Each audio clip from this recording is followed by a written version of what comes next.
All right. Here I guess I'm back for a bit. Sorry for the long gap between streams and now this little unexpected delay. I won't say it's busy. It's just I've had very little time in my streaming location to actually sit down and have an hour free for a variety of reasons this past summer. But I might have some opportunities to do a whole bunch more stream coming up here in the next few months between here and the end of the year. Like I usually do, especially around Thanksgiving and Christmas, but I should have some other opportunities. I have a whole bunch of one day events as well, and we're gonna be doing one of those today. It's a little trip that I took I won't say with a friend. It was with a friend, but it wasn't a trip. We were heading back to his parents' house from Baltimore to the Schuylkill Valley. And one of the ways that you can do that without having to pay a toll on the bridges is to let's see if I can get out of this. Is to cut through. Hold on here. Google Maps has been really slow today for some bizarre reason. I was noticing on different computers. They might have tried to do some weird updates. Anyway, the typical way, is you go up 95, you pay a toll at the bridge, you go up via Philadelphia, hit the blue route up to King of Prussia, and he's in the Schuylkill Valley. And you can do that. It works perfectly fine. An alternative way is you get off right before the $6 toll. You cross up here on Route 1 at the Conowingo Dam, and then from there you take Route 1 across country, and then you take Route 1 to hit Route 10 here at Oxford. Then Route 10 goes all the way up to Parkesburg, which is where I was like, hey, if we're going by Parkesburg, why don't we stop off and see the tower? Parkesburg, home of Park Interlocking, is where the low-grade freight line Atlin and Susquehanna used to run. Let me see what I can pull up here on this map. Get out of that Google Map regime. I don't know what I was looking at before. There it goes. So here's your Port Road.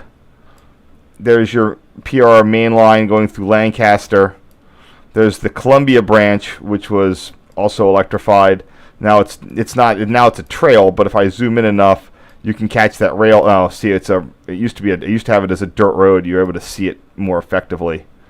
Wait, I think there's a box. Oh, there it goes. See that little box? That's the ANS. Low-grade freight route built in the early 1900s, and that branched off at Parkesburg with, of course, Flying Junction. But the Flying Junction's a few miles outside of town. Downtown, you had Park Interlocking, Park Tower, both of which were built for the 1930s for the electrification project. And we'll go in. I'll show you that stuff. This is definitely one of my more I can't believe I didn't take more photos opportunity. Because it wasn't long. In 2005, it wasn't long before not only was the interlocking sort of gutted, but ultimately removed. I think part of it was when I was there, because it's in a built-up setting, the police department is literally right across from the tower. Hanging out, crawling across the interlocking, getting switch photos was a little bit dicey, especially in the early 2000s. I just was a little more timid. But for whatever reason, I definitely should have shown up there more, and I did not. But this is the one time I did, and I absolutely should have taken more photos. But there also might be a whole bunch of additional photos here that are what I would say is unreleased, that I might have scuttled my first time because I'm not seeing them here, or I did them in some sort of weird order. But there it is. Anyway,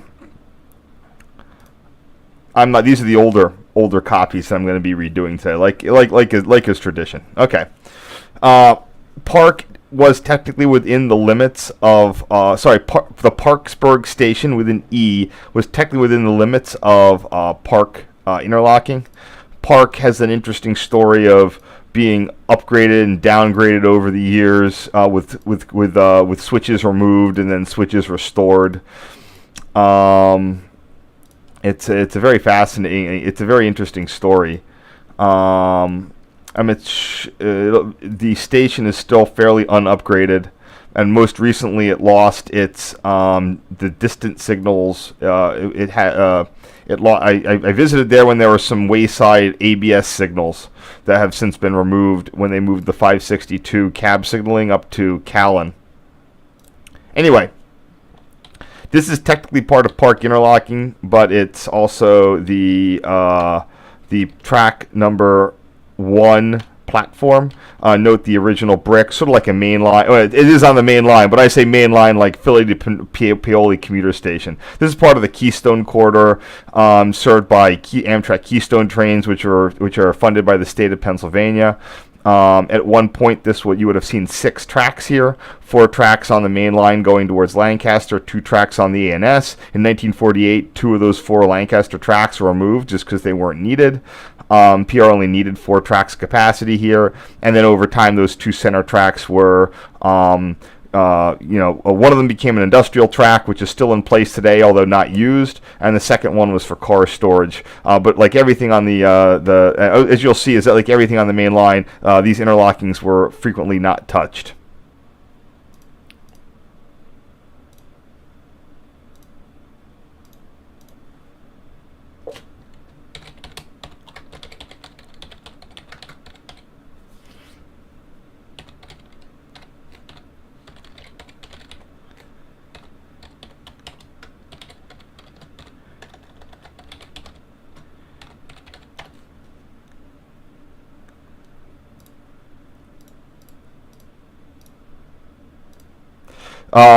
This is the this is the effectively what would be the track 2 ghost signal. Now at this time that track was used for industrial purposes. If we zoom out here on the line diagram, you can see how it takes the old Flying Junction and then serves a number of businesses here. One of them being the old Green Giant canning facility, which is now owned by Victory Brewing. If you know, they make a lot of good microbrew. They make Hop Devil, Golden Monkey, a lot of good beers. But unfortunately, they are currently, although the track is kind of in their vicinity, they are currently not choosing to get any rail shipments. There is another factory there that has an active siding, and the rails do look shiny. So I think someone's getting some deliveries. Oh, this guy's getting deliveries, whoever that is. The Quad Graphics Printing Works. So looks like it's getting some updates there. So again, I don't know what the current status of it is, but at the time, the Green Giant was probably the number 1 shipper. So the interesting thing about Park, and I don't want to bury the lead, was that for years the tower was open on an as-needed basis. So if they ever needed by as needed I mean if they needed to do crossovers for maintenance, they had to do single tracking or wrong railing, they'd get an extra guy to come and open up the tower to do the crossovers. And you're wondering, well, if the tower was not manned, how would they manage? How do the regular trains get by, or how does this track 2 dude get by? And that was because it was always in an automatic mode. It had a fairly interesting automatic operation. Here you can see it here in its 1992 form. Still, only effectively 3 tracks, but all 4 tracks worth of switches were provided. In automatic mode, all track 1 and 4, which was ABS single direction, the signals would automatically clear like they were autos. The reverse signals would pop up to restricting. I do have a video showing this. I can put it in chat here in a second. Hold on here. Yeah. Let me go to my videos. And you're wondering, well, what about track 2? How did that work? Well, that was controlled by the traffic control lever at Thorn. Thorn had could set traffic on that reversible bidirectional track number 2. So if the signal was set in one direction, the signal would clear the appropriate westbound park signal. Like if the traffic was set west, this westbound signal at Park would clear. If the traffic was set east, the eastbound signal at Park would clear. Now that's where track 2 would go from a bidirectional signal track into an industrial track, so it would only get restricting one way, or it would get a clear going the other way. I have a very old video, one of the very first ones I did, honestly. Well, it was from like 2009.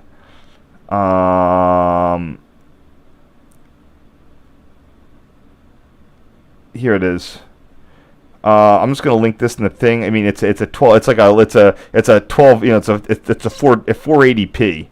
I'll put the shareable link here in the chat for you guys if you want to watch it. But the thing to watch is that you can watch the dwarf signal pop up to a restricting as the train passes it, which is not typical at a normal interlocking.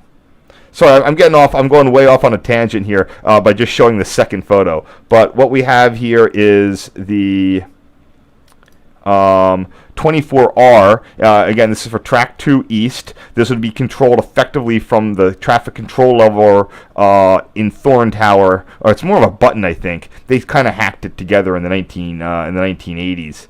Also note the limited speed triangle, and this marker lamp was for an automated defect detection system.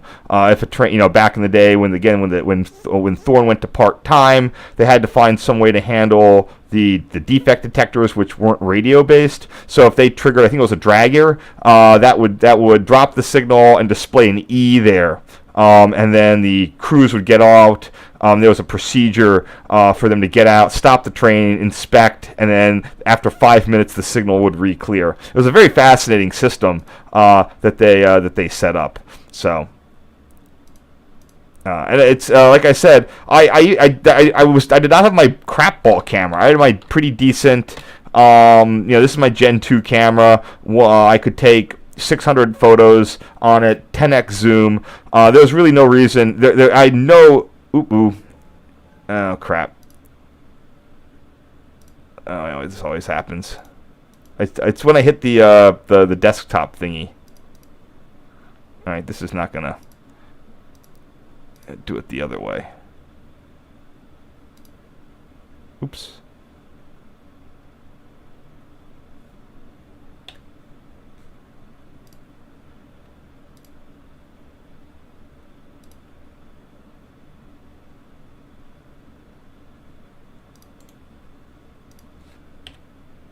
Sorry, 1 second.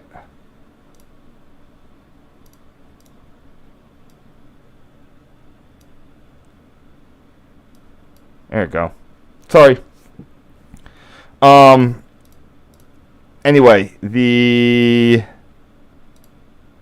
where was I going with that?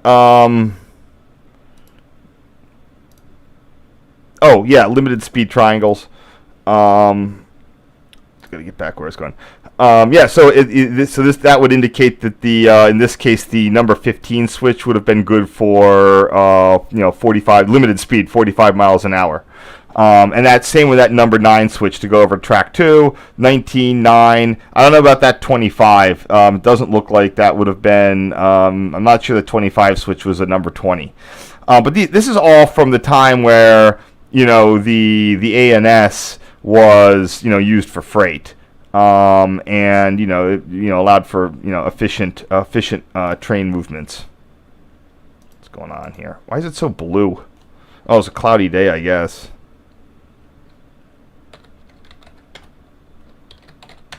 There it goes. Just make that a little bit lighter. Oh, anyway. Oh, yeah, that's right. So I had my second generation camera. So I had no real excuse of why didn't I take way more photos of this, and that was just me not just being an idiot. Today I would have gotten that from every angle, up, down, sideways in the limited speed triangle, but back in that day I just sort of took 3 photos and that was it.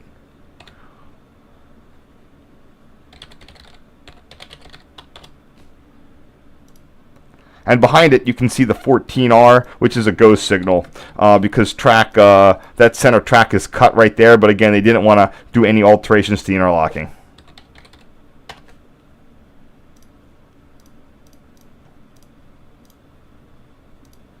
Here we have the westbound passenger shelter at Parkesburg. That sort of ramshackle shelter is still there today. Note that there's an Amtrak poster there that looks pretty snazzy. If I had caught that to nowadays, I would have, yada yada yada, I would have had a new poster. You can see which one. So Amtrak had a series of posters that was sort of Art Deco-y. You can see that one? Oh, wow, it's a Keystone Service. God dang it. Man. Oh, it's like just sitting there. I totally would have taken that. Crap. Oh, missed opportunity. So, you can, like, buy signed, numbered originals of these, but they don't sell the posters. That's the problem. Like, I don't want to just, I'm not cheap. If they were selling them for $5, I'd buy one. But they don't sell them. They sell, like, $150 originals. And, oh, man. That would have been really cool there. To have a Keystone Service one. I have a whole bunch of others. Mostly long distance and some Northeast. They used to give them out at National Train Day, too. You could get them there.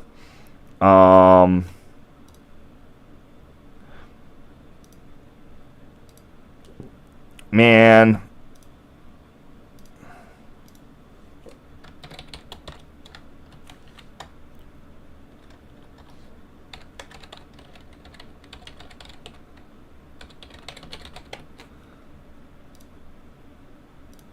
And note the pole line for use in here. So on the main line, which again was redone in the 1930s, the PRR spared no expense. So they did not use an open wire pole line. They used a lead sealed, lead wrapped telecom cable for any of the interlocation for phone, for CTC code, block state. That was state of the art. That was the fiber optics of the day. Yeah, no, for the 1930s, definitely. Coax, I don't think, was quite ready for prime time. If you know your... So this is Parkesburg, the downtown, I won't say downtown. This is the rail corridor looking out of town to the west. Really neat infrastructure here. You have a 6-track right-of-way, only 3 used. You have 4 circuits of 132 kV, 25 hertz electrification power. This is because Parkesburg was where you had a split between the 2 circuits that would run ultimately to the Safe Harbor Dam, which today those circuits still exist to supply railroad power from the hydropower from the dam, and these other 2 circuits to the right, they would continue on to Lancaster, where one would terminate, and the other one would go all the rest of the way to Royalton, where it would then pick up another one of the dam circuits. So these 4 would meet at the Parkesburg substation. The Parkesburg substation being a little bit bigger in area than some of the others to handle the additional switching. But east of here, there were only 2 circuits.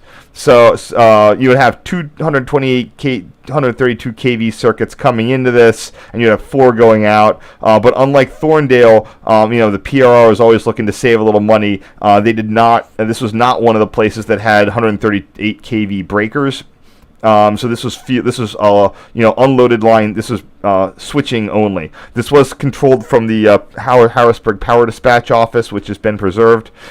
But again, it had a little extra room so they could handle being able to join up or cut the switch between these various the 2 circuits, 6 total inputs, and they would have a mesh to be able to pretty much send power from any one input to another input, which required a little extra room here.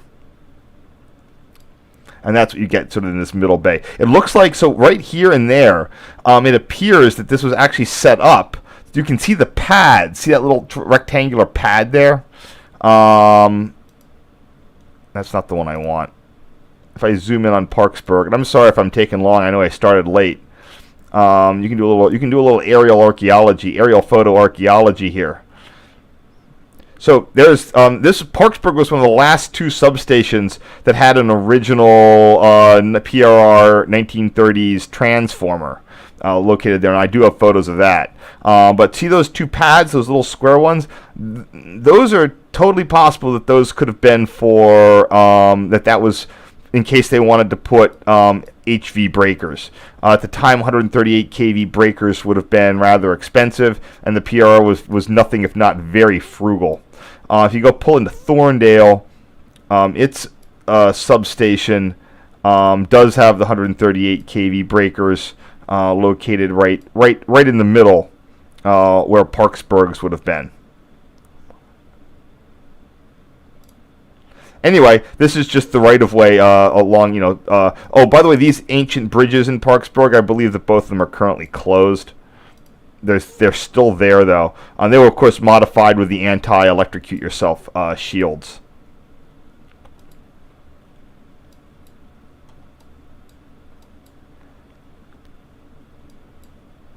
So let's see. That one I know is closed. Yeah, they are both closed. I'm not sure when I think they were closed within living memory. Let's see. This is 2021. Yeah, I don't. Google Street View doesn't hit that one very well.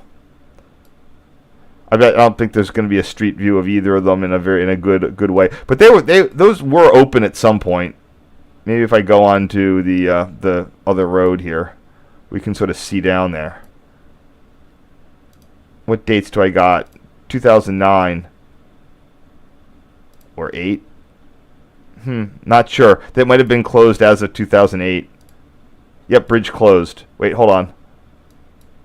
Oh, wait. Maybe it's not closed. All right, so the bridge was closed in.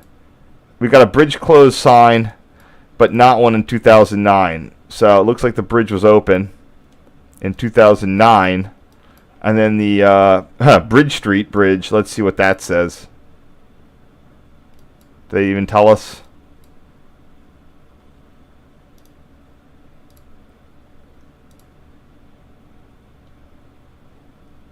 Alright, whatever.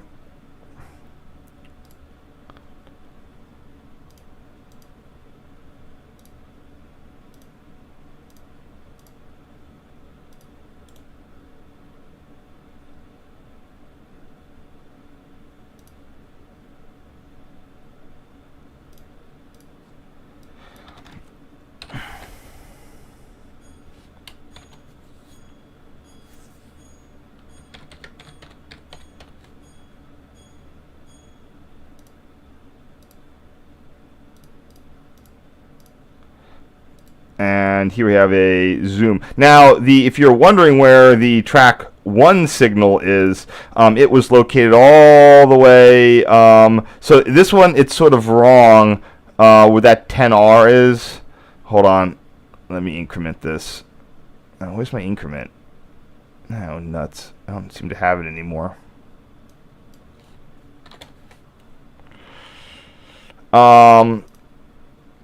So this one that's listed 10R, that's not a correct location.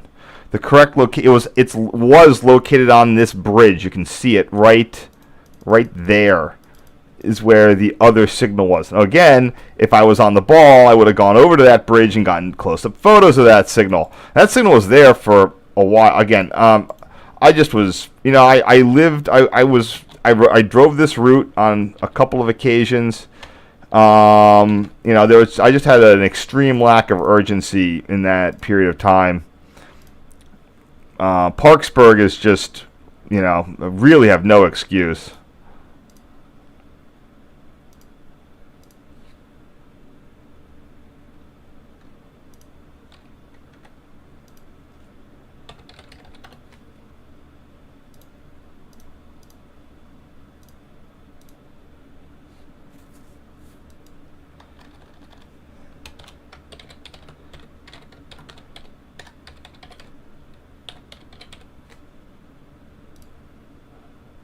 It's a shame those bridges are, out of service in the way that they are.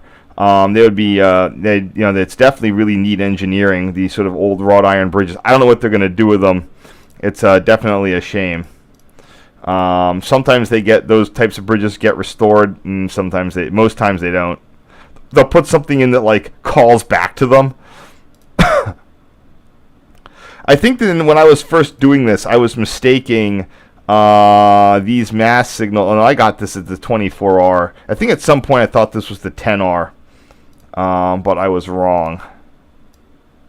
So I took a few, but I was just not used to getting full coverage. Part of it also was, I think that when I was here with my friend, he might have been a little bit impatient about how long we were going to stop.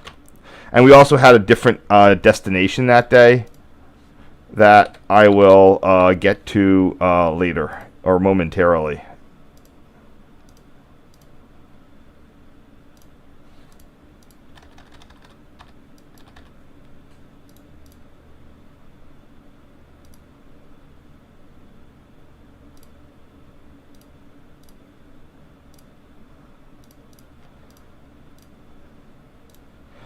I did have a picture of the lower head and the E marker.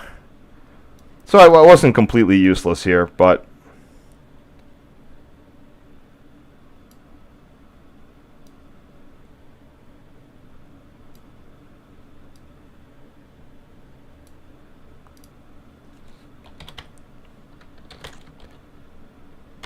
oops.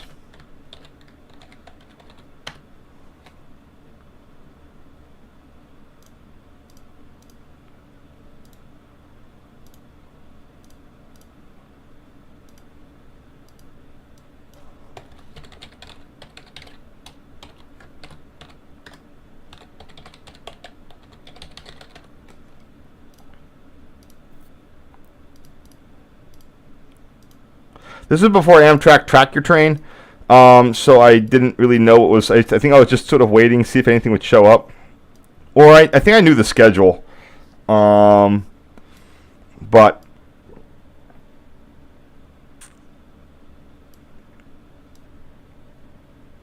there we go. I need to remind myself I'm on the higher degrees of resolution on these, so I can. Not like my Gen 1 digital camera.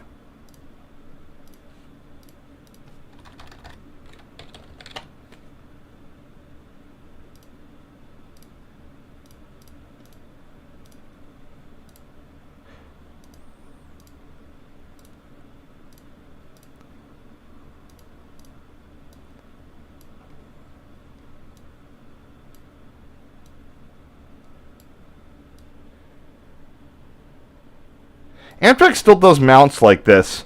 Royalton has catenary pole mounts for brand new signals, and those include a C-board too for clear to next interlocking. So not all of the magic has been lost, although they aren't these US&S PL3s. They're going to be a safe train sort of one that don't quite have the same magic as the PLs.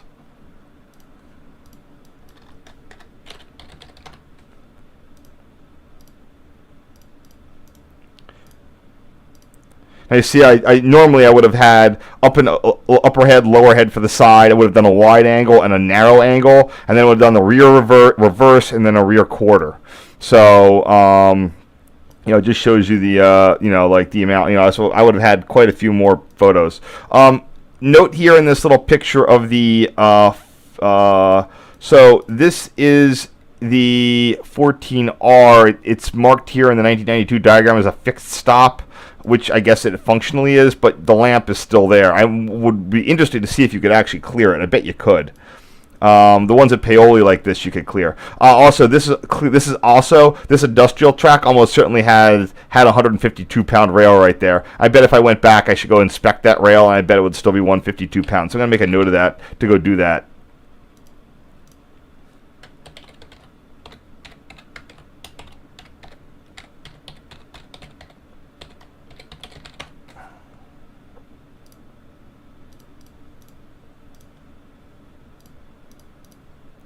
And here we have the passenger shelter again with the Keystone poster.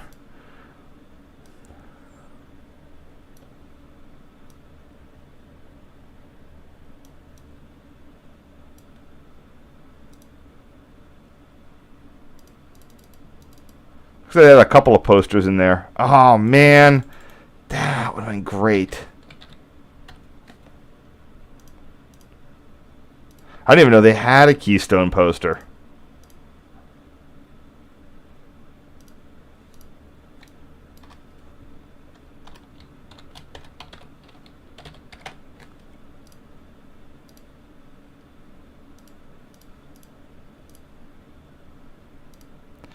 And this is one of those, that one from the video, if you saw it. That is going to be the 26R dwarf signal. Now note, this is one of the ones that slope to the towards facing it. They slopes to the left. If you, the 14R that I just showed, that's one of the newer styles. That one, if it comes up, that one slopes to the right. So I think that this is the newer one, and the other one is the older one. The PRR did a pretty good, Amtrak and other, they got a pretty good job of getting rid of these. They have little tiny side hatches to do the bulbs. So they weren't quite, they were definitely not as ergonomic as the newer one, as the when they changed it around. But they had to list both styles in all of the NORAC guides and stuff, because it technically counts as a different type of signal. I think it's 26R, and that's in the stop position, which is interesting because I thought that was supposed to automatic itself to restricting.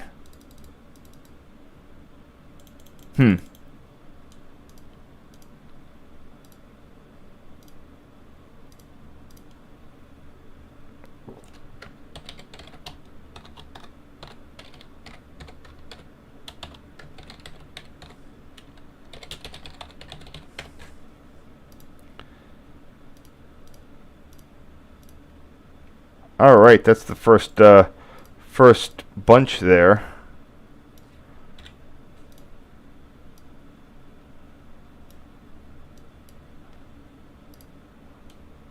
Anybody have any questions?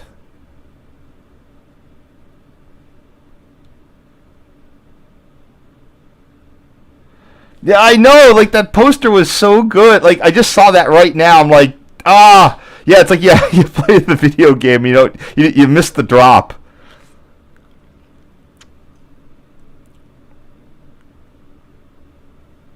Yeah, the real sad part is the ANS for a long time was I don't know who owned the right of way, but it was still maintained because it had the catenary posts on it, and then they swooped in during the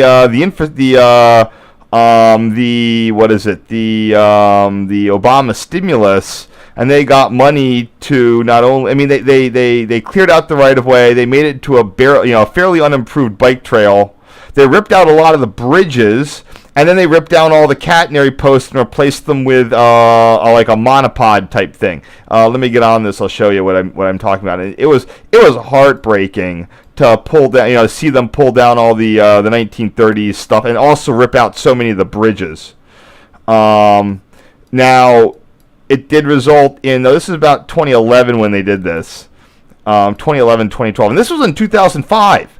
This is 6 years that I could have, gone around there. That's not a very good one. I mean, some of the bridges are still there, but they ripped out a lot of the bridges, both over and underpasses. Okay, here's one. Okay, this is what they replaced it with. Just a stupid monopod doohickey for the 25 hertz stuff there. The interesting the side effect though was that in 2011 when they were ripping that down, I was more informed. I was on a different road trip, and I actually managed to grab that fully intact insulator. So that's my party piece. That's my showpiece. That I have I'm probably the only guy with an old PRR 138 kV insulator. Yeah, this is them. They're cutting them down. It was such a shame. The copper wire for the old transmission line.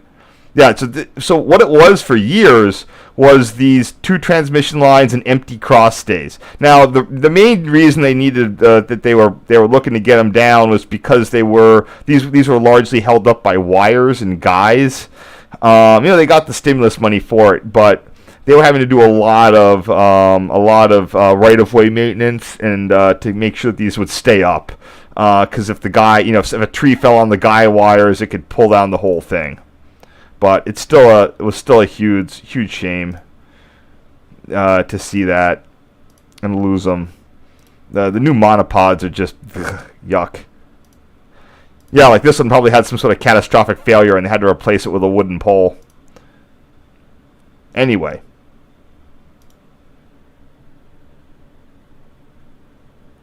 Yeah, so the major problem with this area was that the Conrail just found a different route via when Conrail got formed, it was the straight line. You zoom out and you draw a straight line from New York to Harrisburg.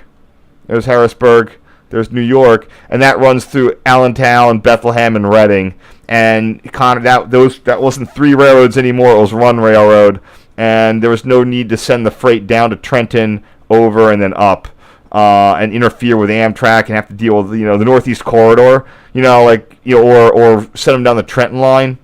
There was just really no reason that they just sent it cross country via Reading and Allentown, especially because the yard at Allentown was so well developed. Now here we have a fascinating photo of Park interlocking as it appeared, and one of the interesting bits here was, I told you that there's odd diagrams of Park. By odd, hold on. Let me see if I can find this. If you go to the old block state, not Keystone Crossings, you see this thing for Penn Central, and all Park had at the time were 2 crossovers, the 9 and the 25, so that Amtrak could reach those center tracks, which were still 251 signaled. And at some point, they switched these 2 single-direction tracks in the middle. I know it looks like it had some other weirdo stuff here too, probably having to do with the industrial tracks. Park had some additional stuff out there. But at some point during the early Amtrak phase, they restored Park to full crossovers, and the legacy of that is that you have these more modern beams. These are sort of like 1990s era. And I don't think that they read it in the 90s. Well, anyway, whatever they did, they had to come in here with some additional wiring. And look at the wonderful complexity of that overhead catenary. That's just fantastic. Another thing to note that this is your first view of Park Tower. For whatever reason, the PRR was on hey, let's do something different. They're very standard until they want to do something different. And in this case, Park was, instead of an upstairs downstairs with an operator upstairs and relays downstairs, it was side by side with a single floor story building, operator next to the relay house. You can do that. All sorts of towers are single story. Why they did it here, I have absolutely no idea. Maybe it was a test. This is just you can see the years and years of mainline use of that rail is just all bent down at the joints. This is right after they were doing this was during the concrete tie. So the first part was putting in concrete ties. Then over the next 5 years, they redid the signaling. But they were doing that. They were doing the full thing from they could run a track laying machine all the way through it. That was never an issue.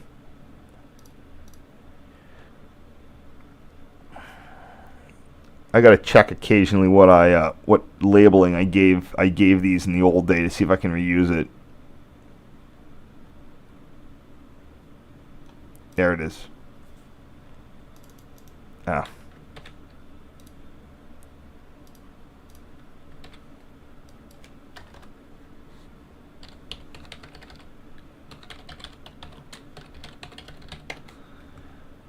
But also just note, like, for a 2-track crossover, when do you use 4 switches for a 2-track crossover? Also all pneumatic. This was the height of PRR's high standard of engineering. That was able to pretty much exist without much interference. Well, again, it was interfered with, and it was then rebuilt by Amtrak in the 1990s or 80s.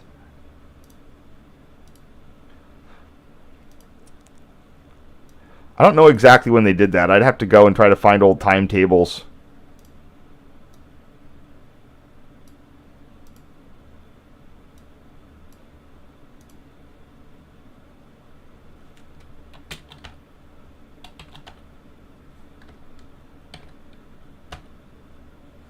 Oh, this is my friend's old Focus. Oh, he loved that car. His dad wrecked it.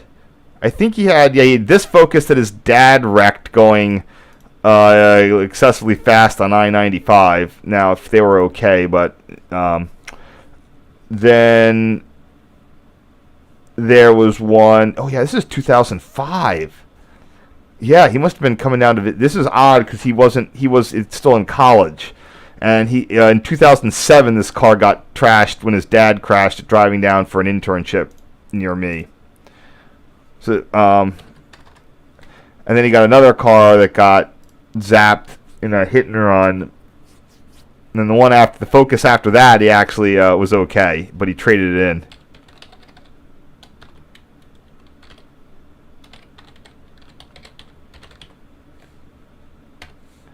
Love that herringbone brick on the platform. Really beautiful. Brick building. I don't know what's in the station. I'm not sure if you can get in it now. Yeah, see, there's this has a poster on it too, but that's going to be behind the glass, I bet.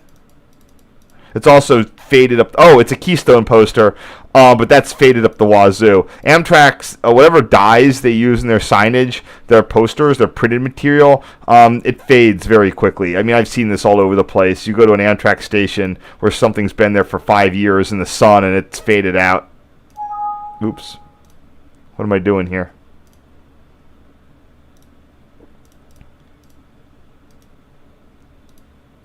Okay, now we've left the station, and we've gone across the street to Park Tower. You can notice there's the air plant is inside. There's an air manifold right there. I've heard that has something to do with drying the air, but I can't quite understand how that worked. Maybe someone can explain it. Whoever, either someone in chat now or I don't know pneumatics of why you'd have this weird manifold, but it was a standard feature for air interlockings. Today, they use sort of a chemical-based air dryers. They absolutely wanted to get the air out of the moisture out of the compressed air.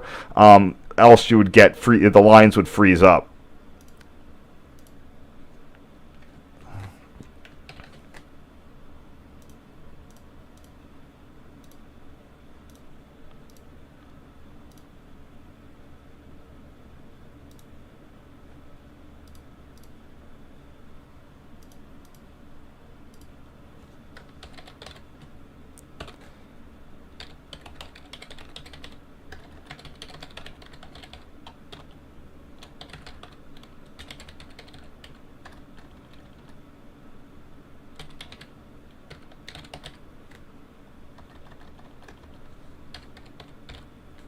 I'm betting that has something to do with, I know how it dries. I bet that has something to do with exposing the air, the internals to I bet it has something to do with the temperature. It's almost like a boiler. It's trying to make the air match the ambient temperature and do it out. I don't know what the heck it's doing.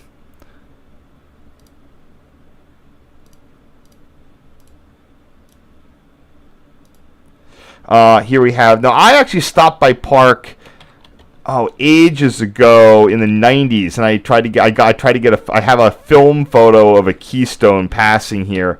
I didn't set up the photo right, and it's sort of backlit. But I actually came out here with a film camera, and I got some photos. So it was actually one of the first mainline towers that I visited, and then I visited in 1998. And then I visited it again in 2025, and then it didn't come back till 2017. By that point, it had been thoroughly ruined. And then I came back a couple of times in quick succession. I came back at least twice during COVID. So I've been out here. I've been out here a couple of times.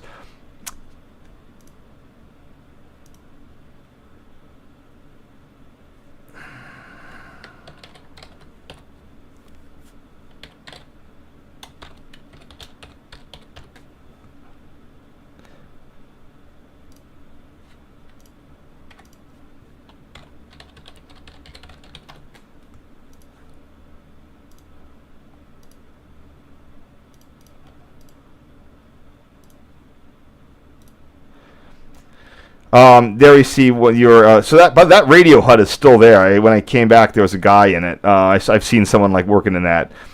This is just there's the police station.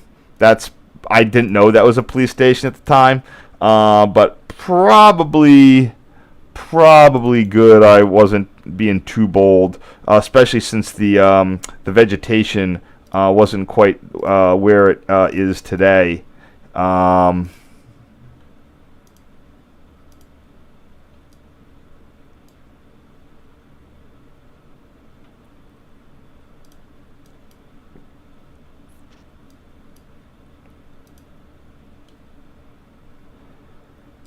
Yeah, so I'm there, and today there's a bit more vegetation between, your sight line between you and the police station. At this point, those trees were still brand new. Wow, those trees have grown up quite a bit in the last, 20 years. So anyway, let's see here. We've got, not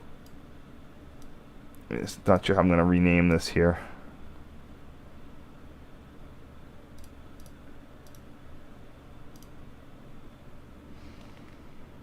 Where is this one?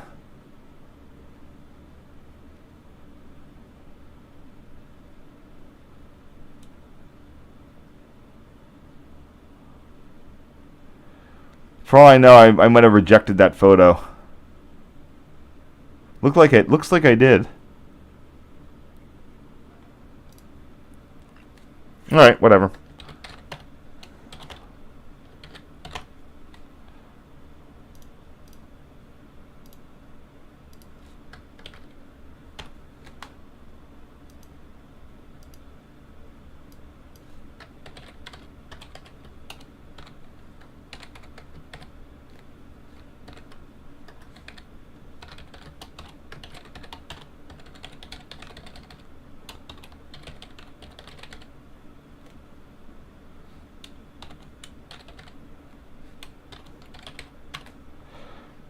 So Amtrak, for when it has a pair of switches, their current policy is one of them is going to be an A and one of them is going to be a B. This is what also you see on, and usually you have to sort of look at the diagrams. They do it consistently, but I don't think it's consistent across lines.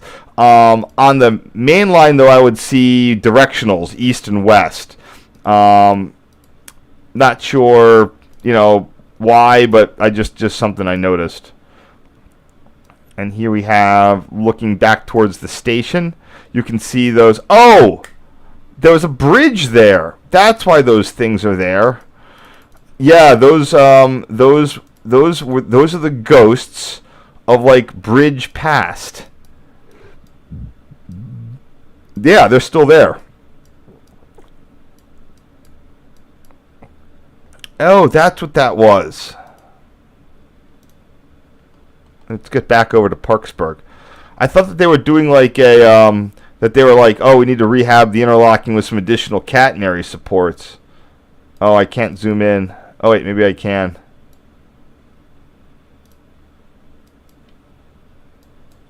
Can I see anywhere in there? Not really. But yeah, there was a bridge there. Yeah, see, there's the footings, and they put these on either side of the bridge when they need to make sure that the catenary is not risking touching it. So for all I know, when they removed the bridge, they had to put those in place just because the catenary was designed to have that support, and when the bridge went away, they had to replace it. So yeah, it's a bridge. Okay, cool. See, you learn everything. You learn something new every day. Another interesting thing on Park is that the Track 1 had two reverse direction dwarfs, the 26R and the 28R. I'm sure it made the interlocking slightly better, but or easier for whom it may concern, but I'm not sure. So anyway, I'm just gonna also note the spike and wedge. The wedge. Remember, it's pneumatic. They can't, it's if they had to do anything with them, they oftentimes if there's an air failure, you got to put the wedges out. So anyway, we've got the 28R and the 21 switch. Everybody good? All right.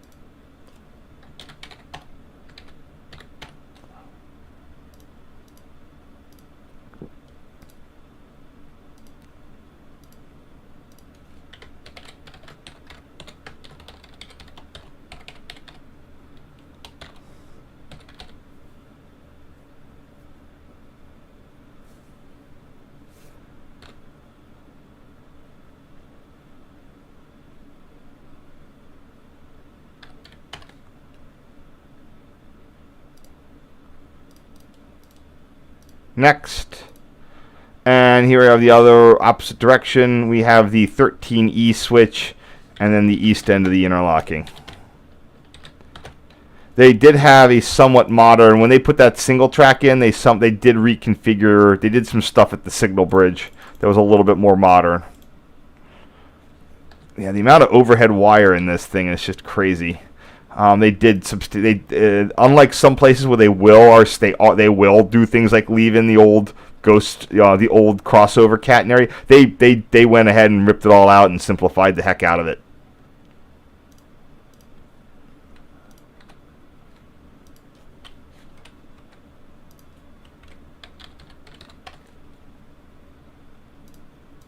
So here we have the 13E switch. The east end of the interlocking, looking eastward. Next, we've got the bay window. This one might be one I want to keep the name of if I can. Oh, what the hell?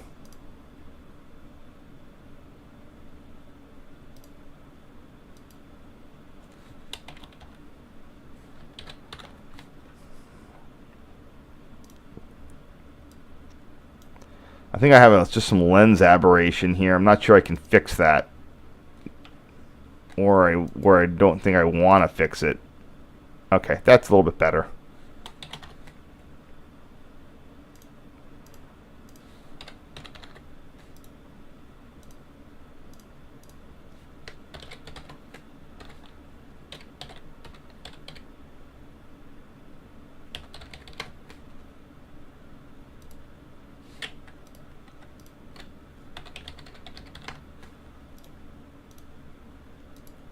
And some more switch. You can see those yellow wedges. Again, if they have an air failure, another thing they could do always, whatever it is, they have to apply the switch, those spikes and wedges often enough that they just have them sitting out there.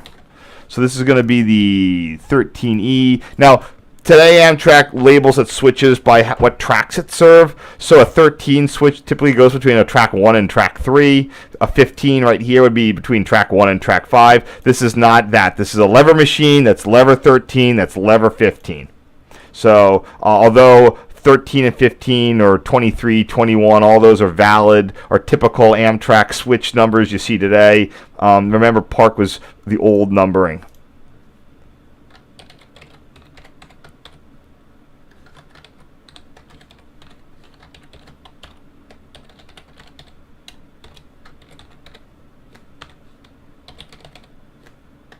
Oops.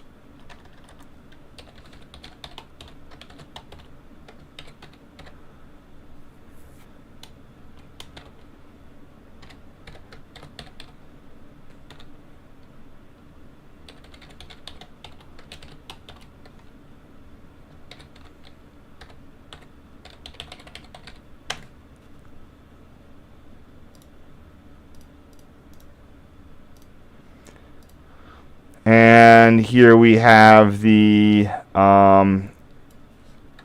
east side of Park Tower. Unfortunately, I've never.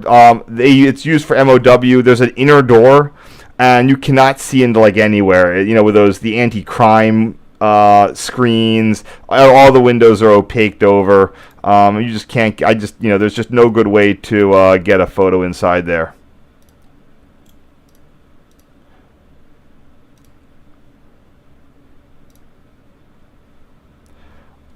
This is so bizarre. Like the photos aren't matching up with what's there. This is all kind of screwed up.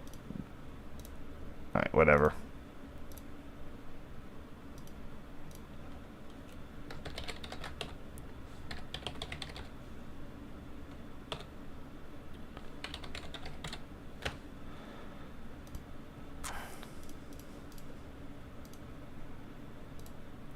And here we have one of the 1939 Transformers. This was not the one that was there when I was there. This is going to require me to label this properly. I'm going to have to do a quick side trip to go back in time to COVID.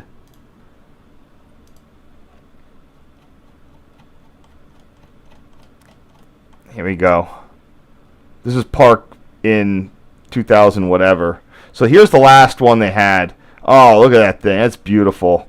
That is the that's the number one Transformer. So the other one, which would be where is he? I have a photo of it. I know. There it is. That is the 12 Transformer. I trust me on the. I actually spent. I have the Library of Congress photos of the power offices. Actually, fuck it. I have my own photos of the power offices now. I just have those from a week ago. In fact, let's quick do this real fast. Oops.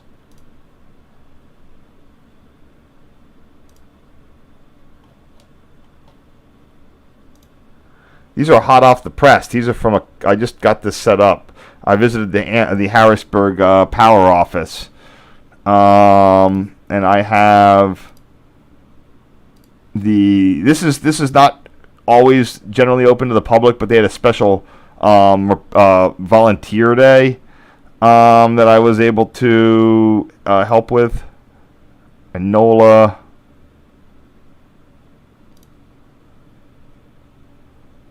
Come on, that's the wrong side. I have pictures of Park. Fraser.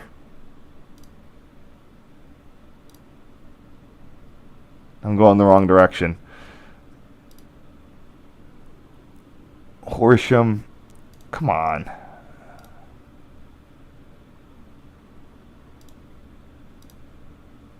Yeah, Columbia. Do I not have a photo of this? Providence.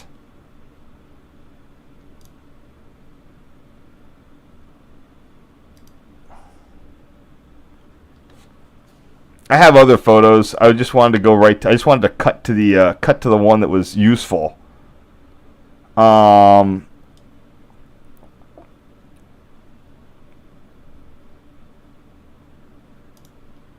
Because sometimes the thingies can have weird names. Thorndale, Fraser. I just didn't take a photo of the Parkesburg one. It's like right there. There's Parkesburg, whatever, and Bart. Oh, man. That's the power board.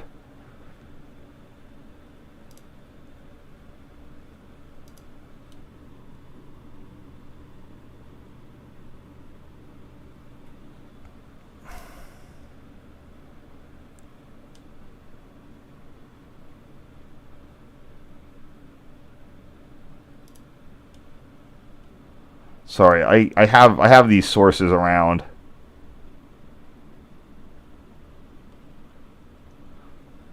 I have to go dig them out. Great.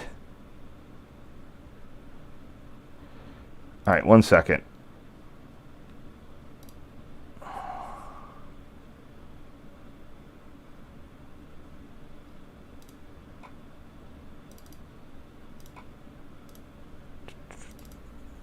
Because I actually have other photos of the whole office.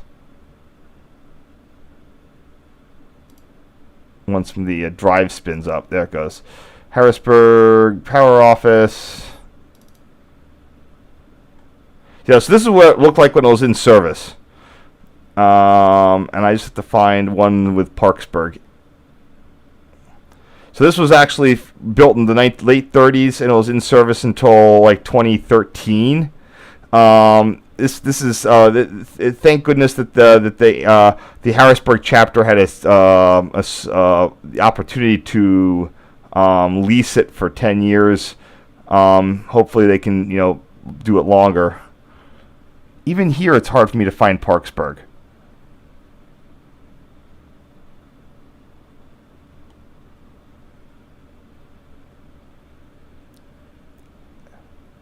There it is. It's right there. But I only have like part of it. Okay, yeah, there's 2 substations. It's transformers. There's one that's missing, although hopefully that wasn't taken out when I was there. Substation 12 and 2. So again, I apologize for the this delay. I don't usually break out the power dispatch photos. Harrisburg, come on, give me damn Parkesburg. Okay, whatever. It's substation. I think this is going to be yeah. So this is the east end. Yeah, that's transformer number 12, and then that's the east power bus. So what you're looking at here is there's your transformer number 12, and this is the breaker, the individual. So 132 kV single phase goes into here, comes out as 12 kV. It then powers a bus, and that bus has individual breakers. These are 12 kV breakers. Those are way cheaper than 132 kV breakers, and those go up here through knife switches and out to the individual sections. So if we go back to, if I can find that Parkesburg one, the one thing I didn't take a damn photo of, there's Parkesburg. So, see, this guy goes into the bus select section, whatever, and then it has the 2 breakers there are the 6704 breaker and the 6701. That means section 67 for track 4, section 67 for track 1. So 67 is out west. So Parkesburg is substation 66. That means the 67 section is between it and its next substation. So this is the 67 substation, and everything is dual fed. So this guy, you can feed it from either end. So it looks like there's all sorts of weird overhead stuff going on in there. But it looks like in this day and age, it only had these extra breakers like 51A1, 51A2. Those had been long since those weren't in service. Those are to feed the other guy there. So just interesting. So you're looking at the 6704 and 6701 breakers right there and there. And this little guy would have been for signal power. That's a signal power transformer and breaker for the 100 hertz signal power. Hope you're all interested. Only I can make what's supposed to be a short segment go super long. That's a beautiful, beautiful transformer. That's original. That had been in service for nearly 70 years at that point. Unfortunately, thanks to Obama, the stimulus money let Amtrak replace almost all of the transformers. Lame.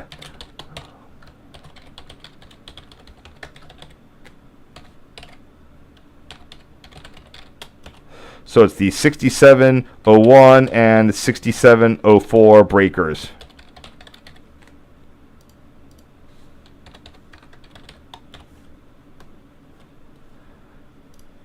Well, hey, I got to a good place. I was able to properly label the thing there. Nice. Let me just make this a little bit brighter for people.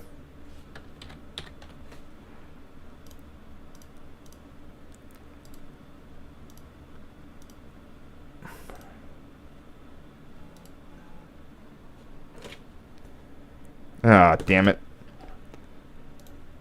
That's good. Alright. Oh, that was something different. And same thing, just as the this is the east section bus. I'm gonna brighten this up a bit. There it goes. And now I can just use most of the same file name that I used before. So it was probably inevitable that I was gonna have to get in here and do some stuff on the using those things there. So just need the 67 bus.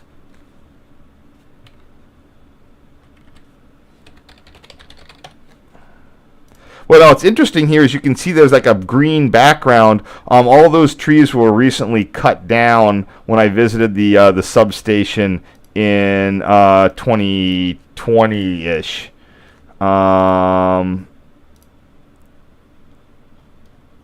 Oh, that's the Harrisburg office.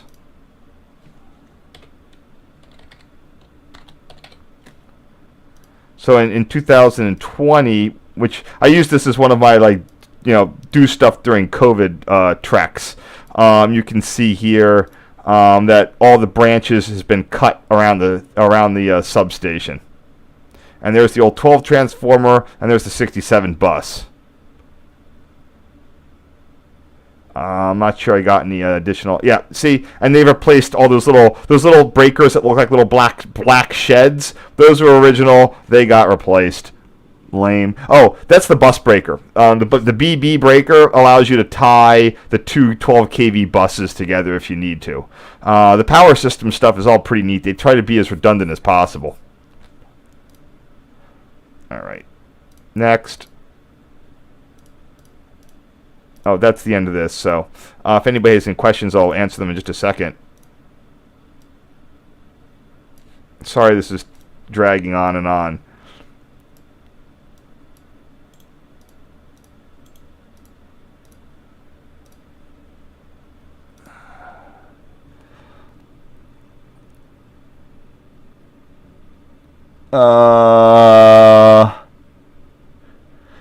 So when they redid Park, so they moved it. The interlocking was removed and relocated. They were originally going to rename it Atglen, but they just decided to keep it named Park. So they put in a new 2-track crossover right here. And that's the new park. So Park's now there. It's about 1 block length west of the old park. Since they don't need it to be where it is for the Flying Junction anymore, they just put it in a, I would say, more convenient location. They wanted to get the interlocking away from the station to a degree. I think. I mean, they could have put maybe it would have made more sense to put it right by the station. I don't know. Now, for all I know, if they ever extend SEPTA service out here, they can definitely use the extra infrastructure for a yard. I don't know if they would ever do that. Would they extend it to Park and put a yard in here? They could put a yard in there. There's ample room, for a yard for storage underneath the Flying Junction there. So I don't know why. Again, they just. I think assumed that they just wanted to, if they put it outside of town, they maybe would just get less vandalism, less issues with that.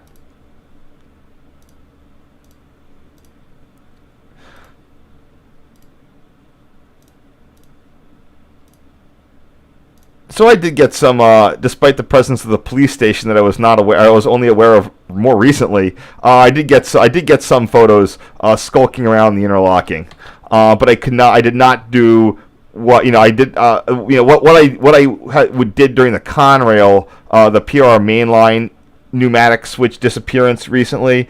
Because there was way less privacy, I couldn't just go and get all angles of all switches. Even when the Mifflin, CP Mifflin, which is in downtown Mifflin, I didn't do that. Maybe I could have. I just didn't want to risk it. Didn't want to risk having a bad day. But I could get some angles on those on that from a bridge.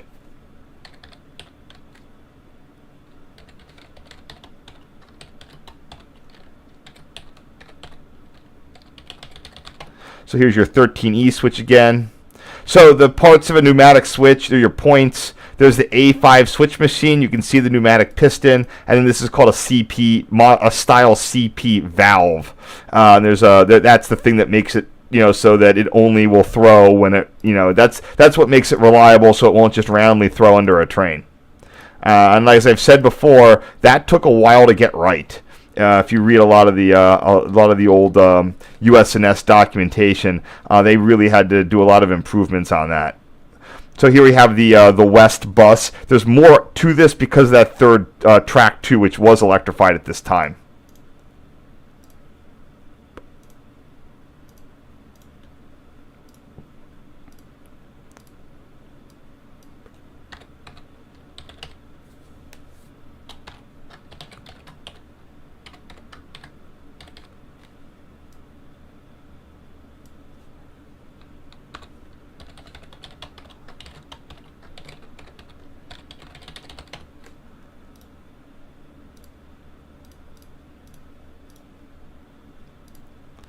Here's the air. This isn't a full air plant. It doesn't have a generator. But what this looks like, so what this is a reservoir and an air dryer, a chemical one.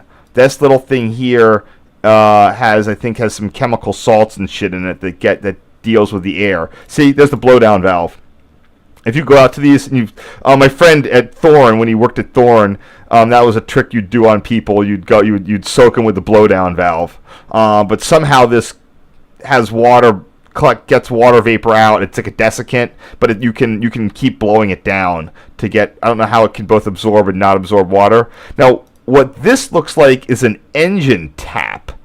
Now, it could also be the airline going under the tracks, and that's just like the whatchamacallit. But I bet if I go to my PRR diagram,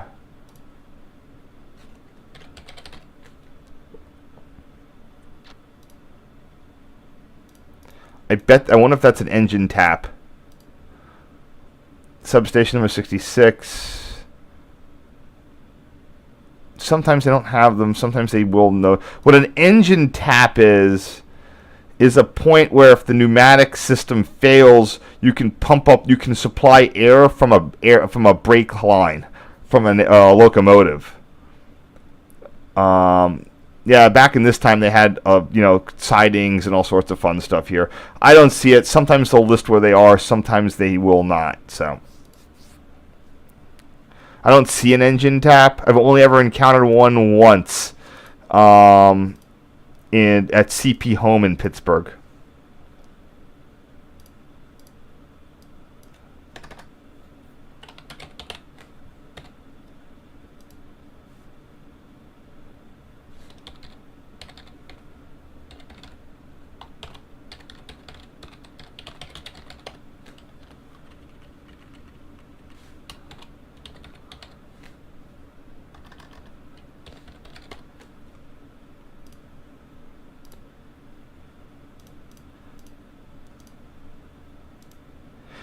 Here we have the interlocking looking east with the 13. And you can see how infrequently this crossover was used.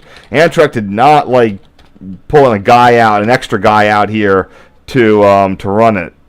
So these crossovers did not see frequent use. Now my friend does have photos. I think I even showed him here once of a train when they were doing the crossovers. He went out and he got some photos of them crossing over. I think he worked Park a few times too. So,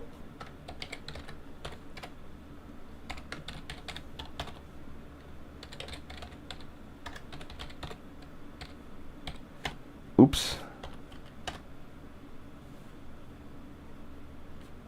Damn it! I already used that name. I gotta figure out how the old one's different.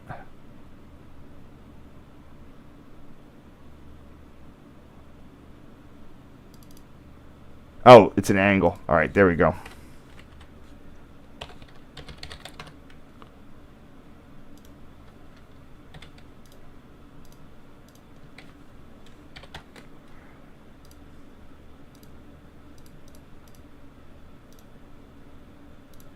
And the same view westbound. Both directions had those little intermediate reverse ones. For this one, there's a 6L. Looks like that was protecting a industrial siding, and then this 22 one. So it actually has 4. You'd pass the 4L, 22L, and 6L all in succession. The first 4L protecting that other switch there. So that's pretty interesting.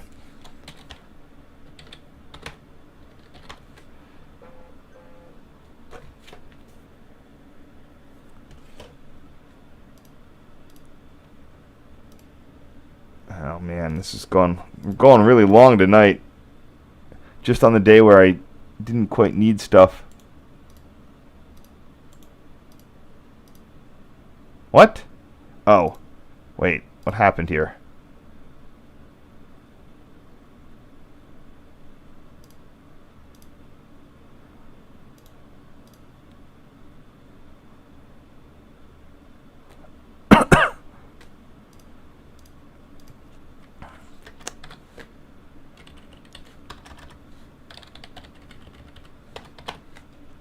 As long as I finish under 2 hours, then YouTube won't complain. All right, next. Here we have the operators area.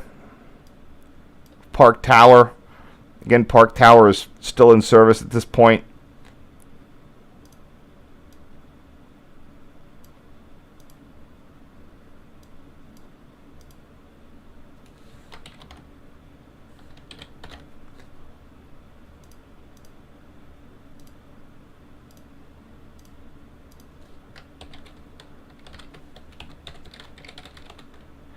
What name did I use for this? Ugh. Why not? That name actually works.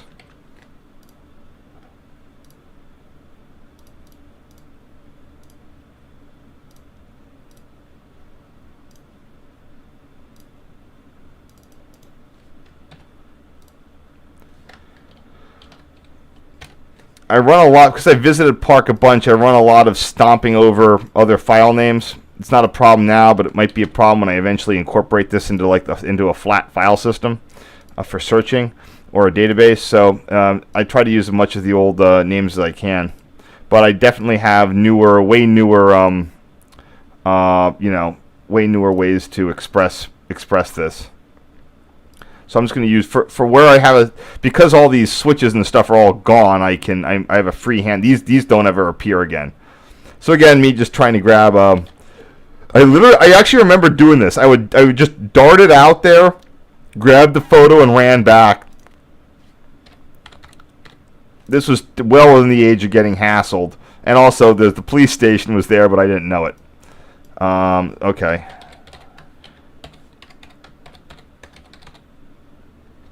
We have an A5 switch machine, plus the CP valve, plus the whole rest of the 13 switch. Eastbound. Ka-chung. Shh. Oh, come on. Where are you? What the? There it is. Oh, it's too much. It's too much, man.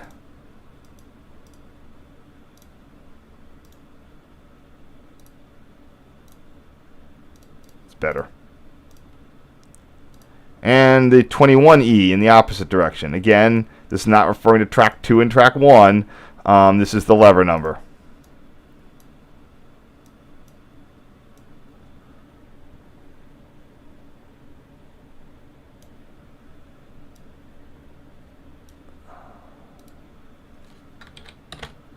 Well, I hope no one's getting affected by that storm that's going to hit tomorrow. I mean, I'm gonna be in it. That's why I had to rush home. I'm here. I'm speaking to you right now because I had to rush home to my parents' house to do a lawn mow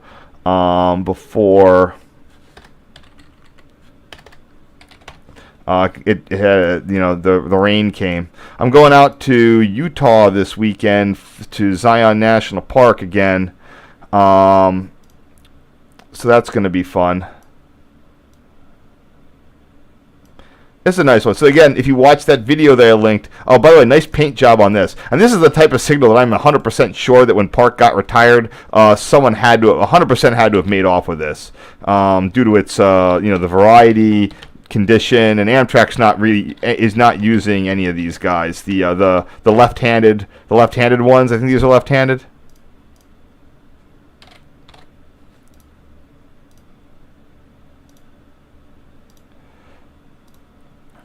If I can't get this.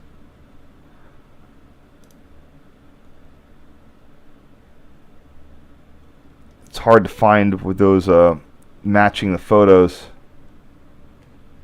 Did I cut the whole rest of that? No, here it is. Nope, that's a bad name. Bad touch. All right, here we go. What is this, the 28R? 26R.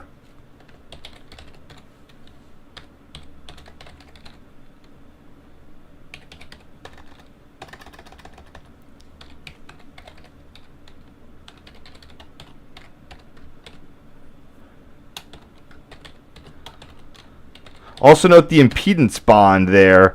For those of you who don't know, this is what allows the traction current to pass through the rail joint but not the track circuit. You can do that if you have any two AC frequencies or AC plus DC. That will allow one to pass. That will block one current and allow the other to pass. Thank electromagnetism for that little trick.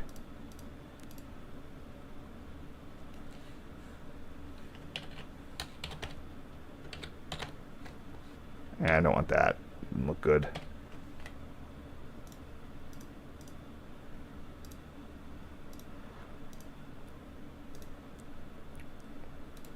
And here we have a quick photo of this, just a close-up. Look at all the layers of paint that been applied over the years. This thing is half paint. Crazy. Look at that. The amount of... You do like a core sample on this to see how often it had been painted. Now, again, I don't know why this is displaying a stop when it, in theory, should be flipped up to restricting. Because I saw in that video that they would flip up to restricting. So I don't know what triggers that flip up. Maybe something's approaching. It could be if something approaches from the other side, it'll do that.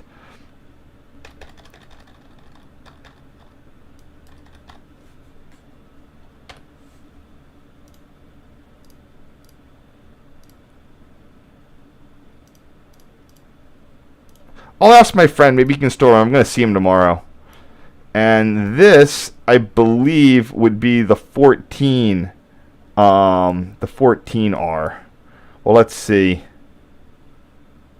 Yeah, this has to be. Yeah, there's the dead track. I bet that's the 14R. No, that's the same one. That's the 26R. I just got a different angle on it. There we go.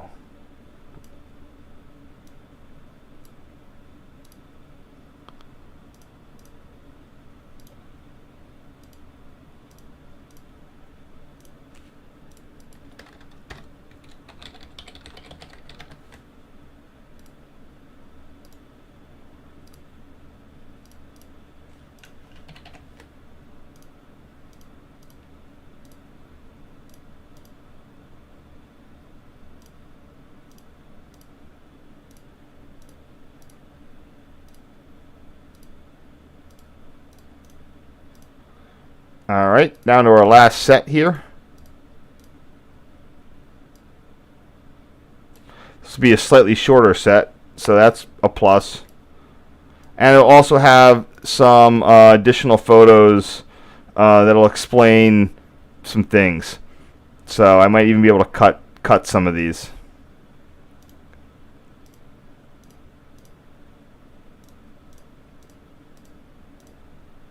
Alrighty, let me see if anybody has any questions. Yes, I'm going to be on the Caliente sub, which I'm pretty sure that's what it's called. The UP one that goes through Moapa. I'm going to get out to one of those locations. I went out there before. There's not much, but I can. There's some things I wanted to see. Those folks will definitely owe me some. Rail fan time.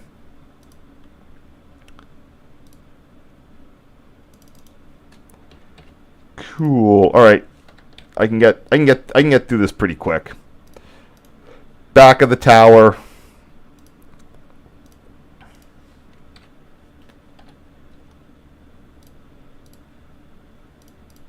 I don't need any of the power office stuff anymore. I can clear that out.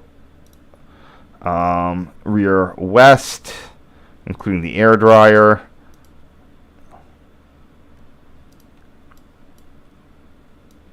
It's nice the building is, not in any danger. They're definitely still. It's also got a basement. Not that I didn't think it did, but the Bilko door indicates that this does in fact have a basement, possibly only underneath the. Usually they put the air compressor down there and the furnace.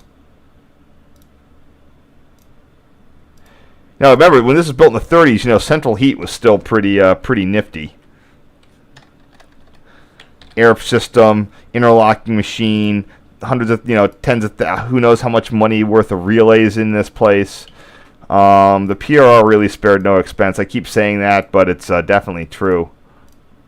And it's glad that these, unlike the New York Central, where there was, because of the way the property tax system worked in New York State, the PRR is lucky that this, a lot of their stuff was able to be preserved.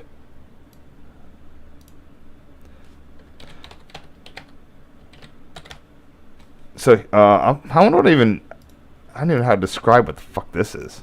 Hold on. How are these so out of order? God, I can't wait to replace this. Okay, this is the pole line. Can't really see it. The pole line is still there, but it's out of service. At some point, although it'll get harvested for lead or whatever.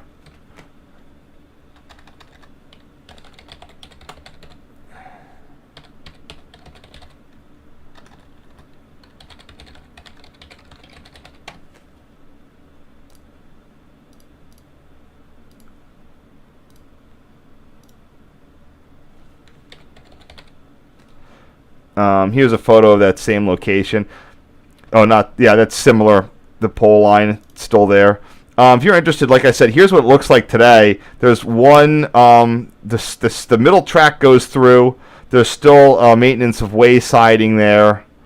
And this middle track, so the first thing that they did was they removed track 2 between here and effectively Thorndale area, and they put in a hand-operated switch. So the operator at the train would hand throw off a 4.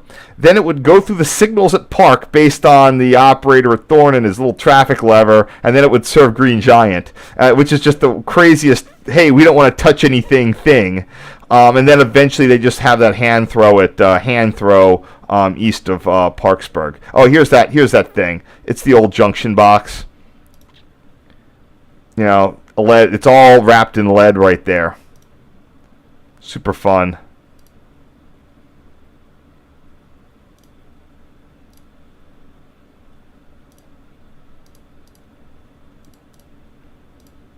Okay, so what I ended up doing with my friend was I wanted to walk through the Lofty Tunnel in north of Reading.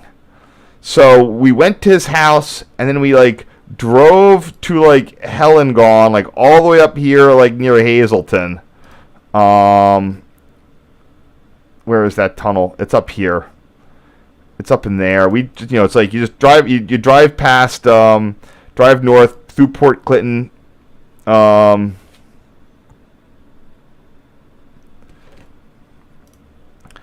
the Lofty Tunnel it's abandoned, and it's right there.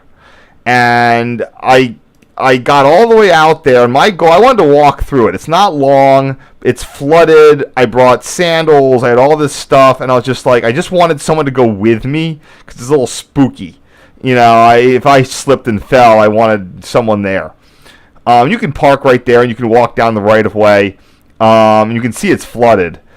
And he chickened out at the last moment. We'd driven like all day, and the weird part is I got no other photos of anything up there. This is before the Reading and Northern was really putting a lot of money and effort, and I didn't also know where any of that stuff was.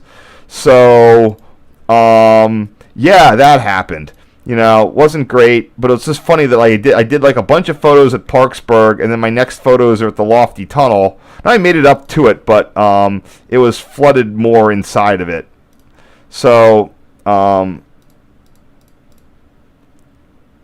that was it's four-wheel drive vehicles drive through it right now. Anyway, I'm just gonna get through these real quick. The Lofty Tunnel was on part. It's like Castawissa. It was part of the branch. It was this branch of the Reading that instead of going either to Allen, instead of going west or east, it went north to an Erie-Lackawanna interchange at the town of Rupert. I've sort of been around that. My friend lives in Castawissa now, so I'm sort of in that area. There's not much left. There's some old bridges and stuff. I used to be really into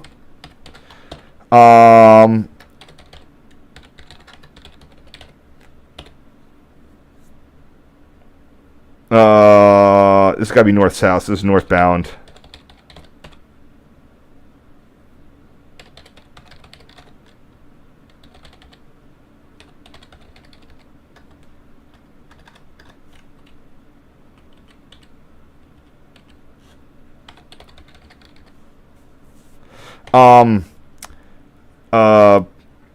I used to be into a lot of not urbex specifically, but finding old bridges, rights of way. That used to be cool because it could match up what you'd see in a book to the real thing. But that was I don't know. I just sort of phased out of right of way hunting because it's sort of dull.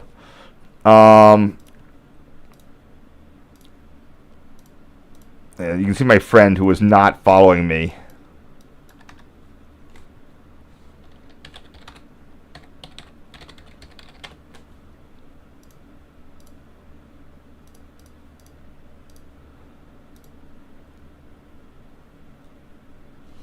It was also raining. That was the other problem. This day had bad weather. But we just drove like freaking 2 hours north of his house. And, maybe we went. I said, why didn't I stop at Port Clinton to get Reading and Northern photos? I don't know. So,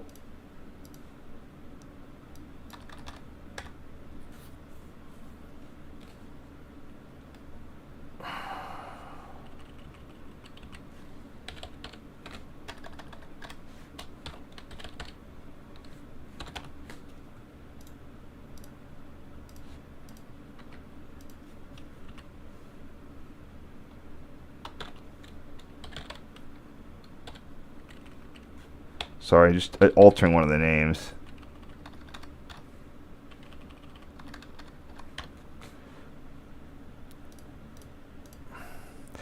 This walking through this water, the water's not whatever, but you can't see down or anything because like ATVs use this all the time, so it's always churned up. Now, I had a goal as a kid to walk through all 7 Reading Railroad tunnels.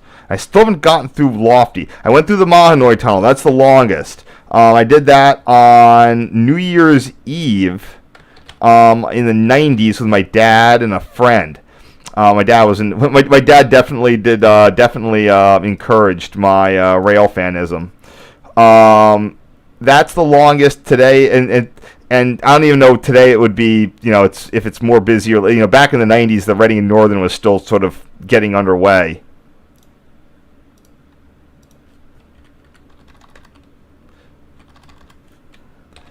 I walked through the Dillinger Tunnel, which was on the old Perkiomen branch.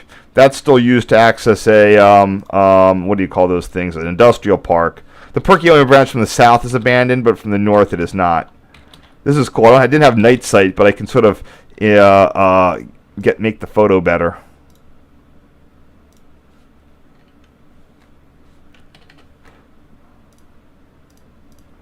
I walked through the Tamaqua Tunnel with my friend. I have not walked through Lofty, and then Black Rock and Flat Rock are both Reading line. I probably can walk through them, but that's going to be like that's sort of spicy and shady there because you got to get through the tunnel because like a train might actually show up at any one of those.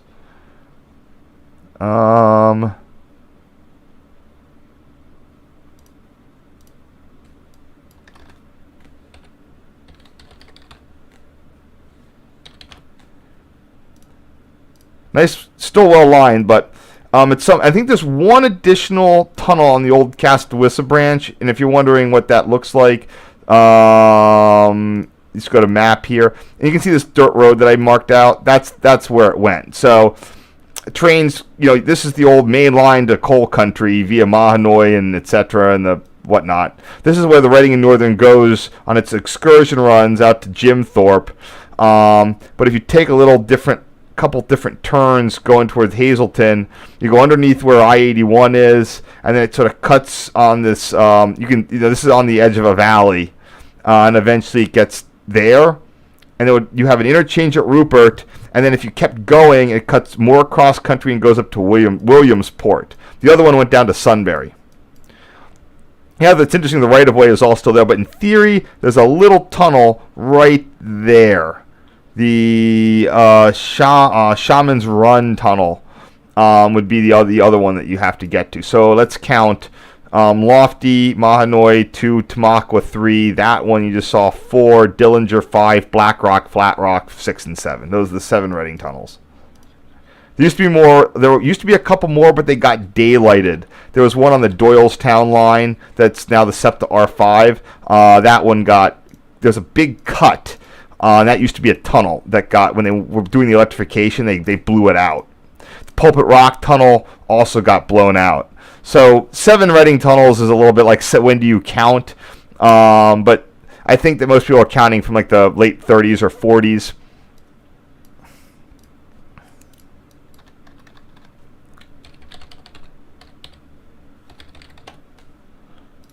Pulpit Rock is still there. You can get into that tunnel. And we're down to the last thing. So, thank you for staying with me. I apologize for the length. This turned out to be, when a tower is involved, you guys are going to get a earful. So, I apologize for that. Yeah, this is as far as I went because the thing was just full of like rocks and weirdnesses, and my friend abandoned me. So, I have a new friend up there now who lives nearby, and I will absolutely find a way to walk through the Lofty Tunnel. In fact, he just texted me, so I need to set up another. I need to visit him during the summer when it's not like I visit him right before Thanksgiving a lot of the times. But there we go. That's it. Finally done. Yay, Jesus. All right, thank you. Let's see if there's any last-minute questions in the doohickey. Yeah, I don't know why I didn't stop by Port Clinton. I have no idea. Maybe he got really angry at me. Maybe I was angry. Yeah. But it's not dangerous. People go through that all the time. I just didn't. Well, it wasn't that it was dangerous. It was if I didn't want to slip and fall, or because I didn't have a phone. I didn't have a phone with me, or it wouldn't have worked in the tunnel. So if I step on a like a nail or hurt myself or become incapacitated, I just wanted to have like a second set of persons there. So, okay, all right, I got to get out of here. Thank you so much. Everybody have a great day. I'm sorry this took so long, etc., etc. Thank you for watching. All right, see ya, and I will be back. There's a chance that there will be a series of videos first week of October. That will be next, something like next Monday or like next Tuesday to Wednesday, Thursday in there, but that's maybe. But be prepared for that. All right, see ya. Bye.